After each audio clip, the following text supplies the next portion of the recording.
and welcome back. My name is Ollie and today I'm here to talk about this brand new for 2020 lovely addition to the ESP LTD 2020 range. You're looking at it right now, so you can probably tell what it is, and if you clicked on this link you probably already know what it is, but just in case, again, this is the ESP LTD EC-1000 in blue natural fade. Now this is a relatively new finish to the ESP range. This was something that was introduced in 2019, the E2 range, with the incredibly popular E2 Eclipse blue natural fade. So yeah, basically what they've done is they've given a more affordable version of this guitar for 2020, and as most of the Korean 1000 series LTD guitars, it's cool. It's killer. It's got, most of the modern features that you look for in a modern shred machine. So, yeah.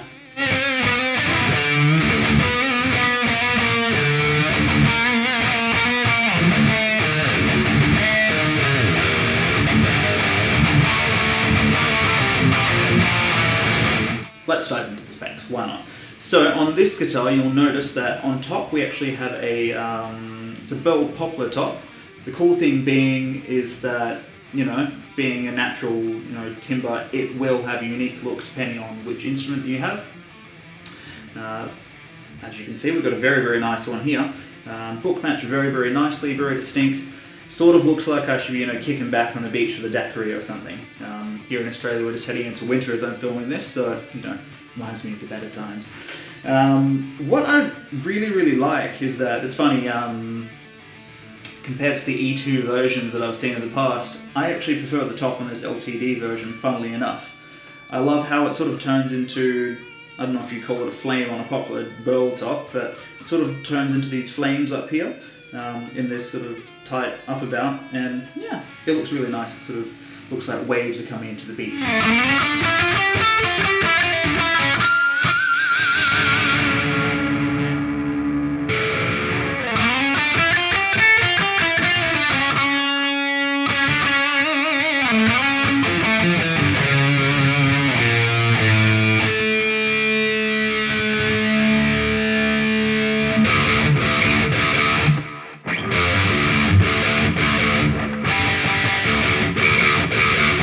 So poplar burl top on a mahogany body and a mahogany neck.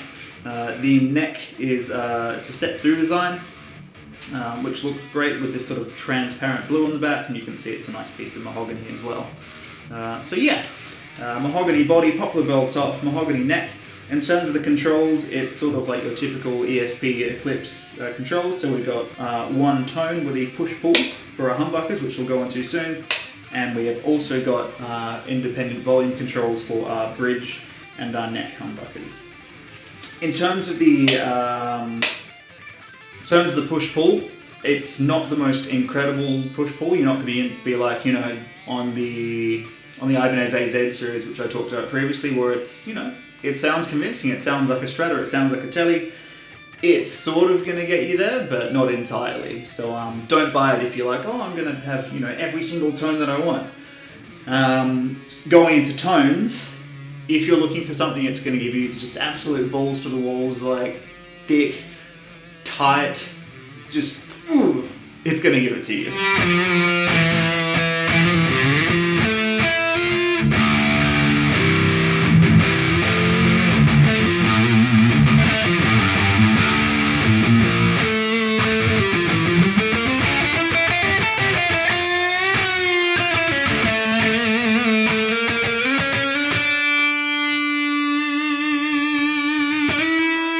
In the neck pickup of this guitar, this is a Seymour Duncan Sentient pickup, and in the bridge we have a Seymour Duncan Pegasus. Both of these are Alnico 5 magnets. The interesting thing being is that these pickups were initially designed for extended range instruments, or 7 and 8 string guitars as well. So of course they are designed to handle low tunings, because of course it's the telltale thing of, you tune your 6-string guitar down to like, floppy F or something, and it just sounds like absolute mud. So I think it's cool that they've gone from pickups that are made for lower tunings and sort of turned them into 6-string versions. It's almost as if it's designed to be down tuned. In the demo today it's in drop D, and of course it sounds great as well, so yeah, great pickups. In terms of the actual sound that the pickups give you, I'm going to say they more in the upper higher register. Of course, we've got a guitar basically made entirely out of mahogany, so naturally it's going to give us more lower mid frequencies. So these pickups sort of balance that out very, very nicely.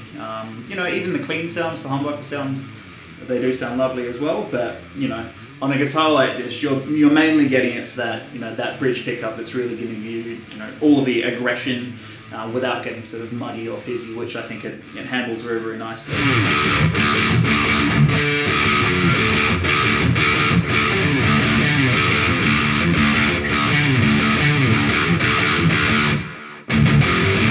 Onto the neck, which I mentioned is a mahogany.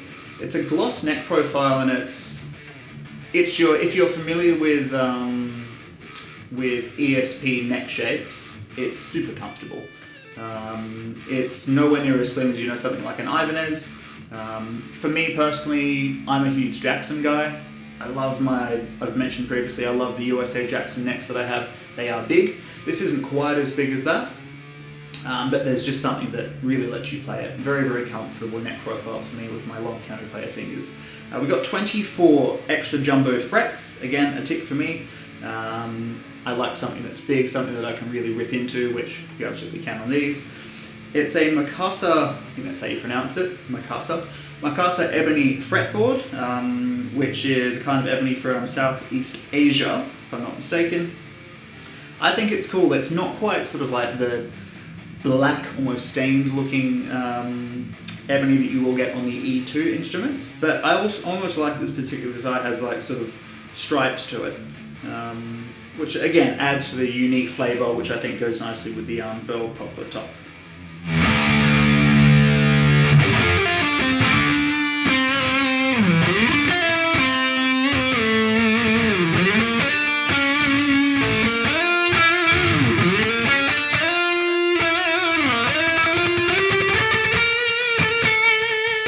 Moving on to the nut, they don't actually specify what it's made out of on the ESP website. They say it's a molded nut. I have a suspicion that, if they're not telling you we've got a Graphtec nut or we've got a bone nut, it's probably a plastic nut. So, here in Australia, this guitar is going for about sort of just under $2,000. Of course, it would be nice to have, that as a feature, but, easily something that can be upgraded. If you're willing to spend like $50 to $100, you can get something handcrafted for it, which is only going to take it to the next level.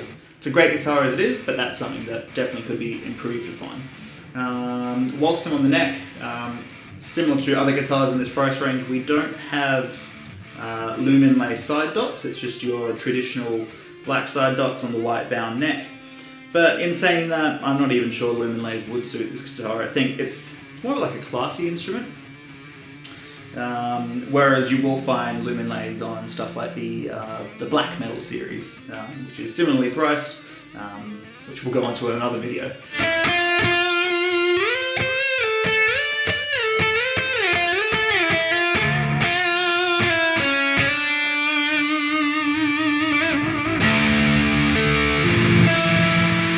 The headstock is really, really cool. It actually matches the headstock, but it's sort of like, the body goes from blue, light blue, to this sort of sandy colour.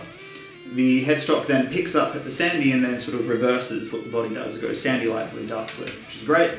We've got our LTD Deluxe, sort of pearlescent logo, which is cool. What I do like is that ESP have started to put the logo name up here on the truss rod cover, as opposed to, it used to be on the 12th fret, which, I think just having more uniform, these ESP flags that they do, I think it looks great.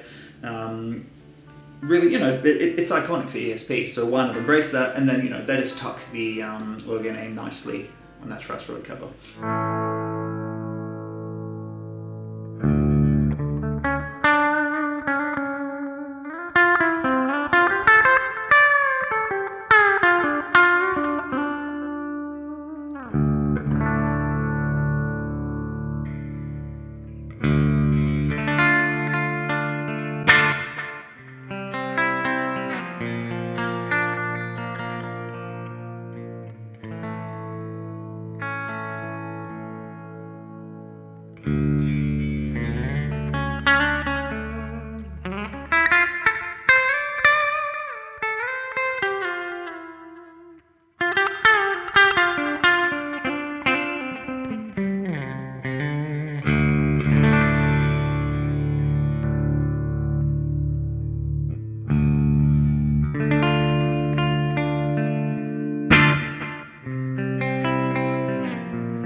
turning things over, black hardware in this guitar, we've got LTD locking tuners.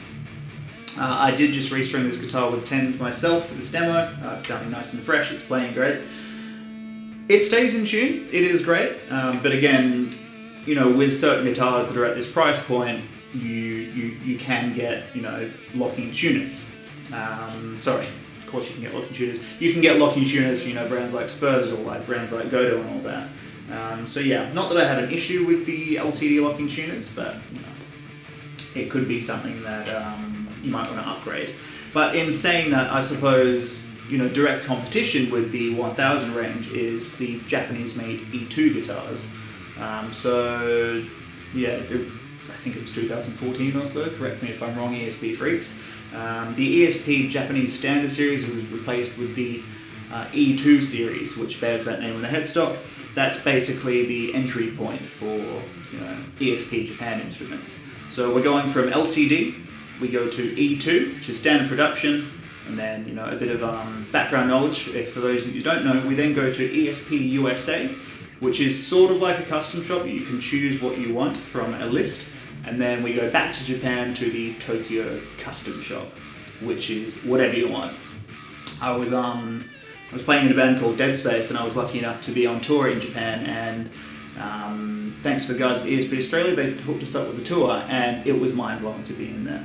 Like, you know, I always imagined in my head it'd be like dudes in like white lab coats, like zooming around on little buggies, and it wasn't. It was just like rock and roll dudes just making guitars that they love. Like, and it was ridiculous. It was like, you know, oh, here's a guitar we're making for James Hetfield at the moment. It was this sparkly purple snakebite looking thing, and oh, you know, here's a guitar we're making for Alexi Lyle and George Lynch, and it's ridiculous. Like, the place where so many countless iconic instruments have been made, and like, here I am just hanging out, like having a great time. So anyway, back to the E2 range. You know, when you go to E2 again, you get that nicer ebony. You're getting, I believe it's Spurs or locking tuners. That's when we get in the bone nut as well. So to take things back to my original point, the E2 is the direct competition for that. So, you know, if you're looking to spend, it's usually about an extra $1,000 or so to get those features, to get the hard case, to have something that's made in Japan. It depends if, you know, if you can justify paying that difference. But, you know, for something standard production, great pickups, we've got our push-pull capability. Almost forgot to mention the hardware. So this is Tone Pros, the bridge here, and the saddles. What is cool about this, it's called it's a locking bridge. So, you know, the age-old thing of, you know, when you take all the strings off and the bridge falls off and it, you know, dings the body and it falls down a drain or something, it goes under a couch, depending on maybe your cat will go for it. This doesn't happen with these. Basically, there are tiny, tiny little grub screws that sort of attach it there, which, you know, some might say that increases the resonance because there's more contact and tighter contact between the bridge and the posts, but most importantly, it stops it from falling off. So yeah, look, standard production, around $1,800 in Australia. You're getting great features and you can easily upgrade if you want to, take it up to the next notch. So yeah guys, look, I'm very, very impressed with this guitar. I love ESP guitars. They're probably my sort of second next favorite outside of the Fender, Jackson, Charvel world. So yeah, hope you enjoyed it. Hope you like how it sounds, because I certainly do. And yeah, let me know what you'd like to see. Feel free to give me a thumbs up if you like the video, and subscribe if you want to keep up to date.